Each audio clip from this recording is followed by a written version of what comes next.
కృప, ఆయన కాపుదల, భద్రత నిత్యము మీకు తోడై ఉండును గాక. Amen, amen, amen.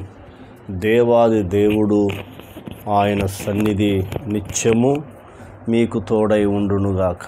ప్రతి కీడు అపాయము ఆయన తప్పించి మిమ్మల్ని పోషించి సంరక్షించునుగాక. Amen, amen. వాక్యాన్ని చదువుకుందాం. కీర్తన గ్రంథము 61వ అధ్యాయము మొదటి నుండి చివరి వరకు 8 వచనాలని చదివి ధ్యానించుకుందాం. అద్భుతమైన కీర్తన. ఈ కీర్తన వాక్య భాగము ఏమనగా, ఎక్కలేనంత ఎత్తైన కొండకు నన్ను ఎక్కించుము అని దావీదు ప్రార్థన చేస్తున్నాడు. ఎక్కలేని ఎత్తైన కొండకు నన్ను ఎక్కించు ప్రభువా అని దేవుణ్ణి అడుగుతూ ఉన్నాడు. దాన్ని ధ్యానిద్దాం. దేవా, నా మొర ఆలకింపుము, నా ప్రార్థనకు చెవియొగ్గుము. నా ప్రాణము తల్లడిల్లగా బూది గంతము నుండి నీకు మొరపెట్టుచున్నాను.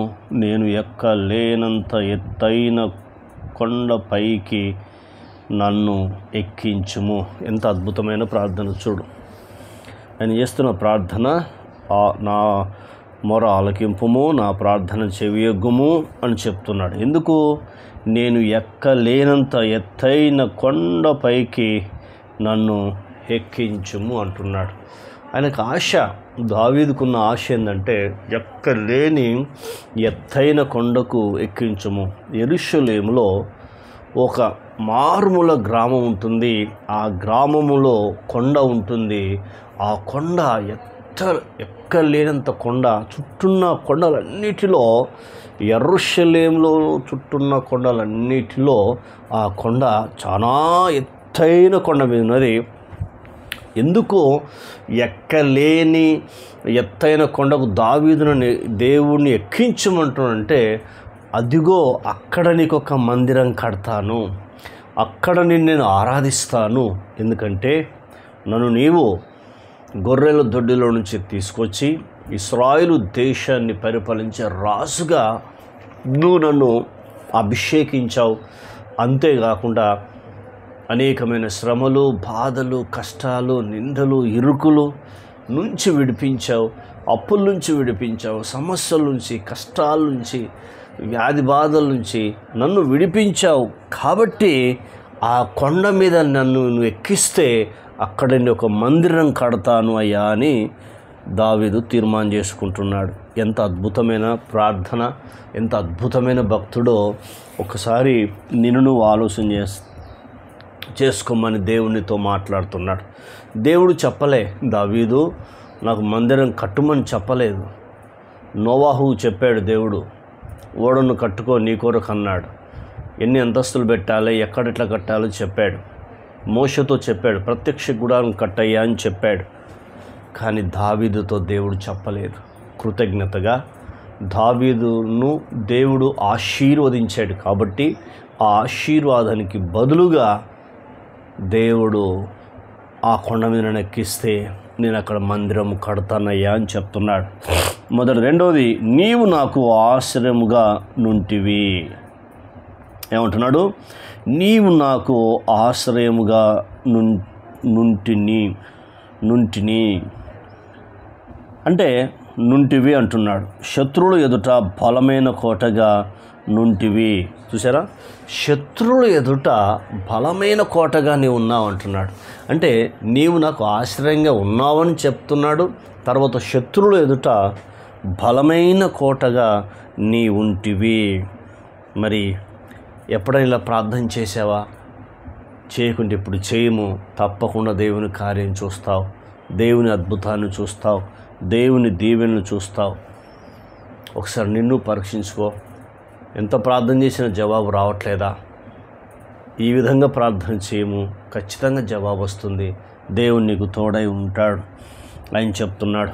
4వ చెప్తున్నాడు, యుగయుగములు నేను నీ గుడారములో నివసించదను అంటున్నాడు. యుగయుగములు నీ గుడారంలో నివసిస్తాను.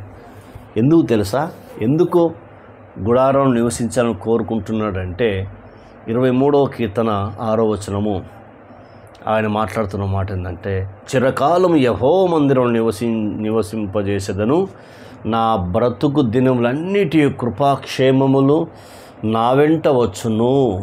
చిరకాలము నేను యెహోవా మందిరం నివాసము చేస్తాను. అంటే దేవుని మందిరం అంటే దావీదుకి అంత ఇష్టం. మరి నీకు ఇష్టం ఉందా? అందుకే దావీదు 7 సార్లు దేవుని స్తుతించేవాడు, 3 సార్లు వాక్యాన్ని చదివి ప్రార్థించేవాడు. అంటే దినానికి 11 సార్లు దావీదు గారు దేవునితో సహవాసం చేయగలిగిన కుమారుడు. మరి అలాంటప్పుడు నువ్వు అలా ఉన్నావా? ఒకసారి నిన్ను పరీక్షించుకో, ఒకసారి ఆలోచించి. 6వది ఏమంటాడంటే, నీ రెక్కల చాటున దాగుకొందునంటున్నాడు. నీ రెక్కల చాటున దాగుకొందునంటున్నాడు. అంటే ఆయన రెక్కలు ఏం చేస్తాయంటే మనకు ఆరోగ్యాన్ని కలుగజేస్తాయని పరిశుద్ధమైన గ్రంథము మనకు తెలియపరుస్తుంది. ఒకసారి నిన్ను నువ్వు పరీక్షించుకుంటే దేవుడు నీతో మాట్లాడుతున్న మాట ఎంత అమూల్యమైన మాటలో నీకు అర్థమవుతాయి. అద్భుతమైన దేవుడు, ఆశ్చర్యకరమైన దేవుడు. మలాకీ గ్రంథము 4వ అధ్యాయము 2వ వచనం చదువుకుందాం. చూడండి. మీకు నీతి సూర్యుడు ఉదయించును, అతని రెక్కలు ఆరోగ్యము కలగచేయును. గనుక మీరు బయలుదేరి క్రొవ్విన దూడలు గంతులు వేయున్నట్లు గంతులు వేయుదురు. ఎంత అర్థం చూడు. అతని రెక్కలు ఆరోగ్యము కలగచేయును. 91వ కీర్తనలో అతని రెక్కల క్రింద నీకు ఆశ్రయము కలుగును. అతని రెక్కలు ఈ భూమి మీదకి వచ్చి నీ కొరకు నా కొరకు భూమి మీదకి వచ్చాడు. మానవుడిగా పుట్టాడు, మన పాపాలు భరించాడు, మన రోగాలు భరించాడు. నీ కొరకు నా కొరకు కలువరి సిలువలో చనిపోయి సమాధి చేయబడి తిరిగి 3వ దినం లేచిన మహాదేవుడు మన యేసయ్య. కాబట్టి ఆయన రెక్కలు అనగా మనకు అర్థమైందంటే, 2 రెక్కలు అంటే అర్థమైంది, 2 చేతులు అంటే అర్థమైందంటే, ఒకటి పాత నిబంధన, ఒకటి క్రొత్త నిబంధన. అంటే ఈ 2 రెక్కల క్రింద నీవు నేను ఉన్నామని దేవుడు సెలవిస్తూ ఉన్నాడు. మరి తీర్మానం చేసుకుందాం. ప్రార్థన. కన్న తండ్రి, నీకు వందనాలు. విన్న మాటలు దుష్టెత్తుకుపోకుండా సహాయం చేయండి.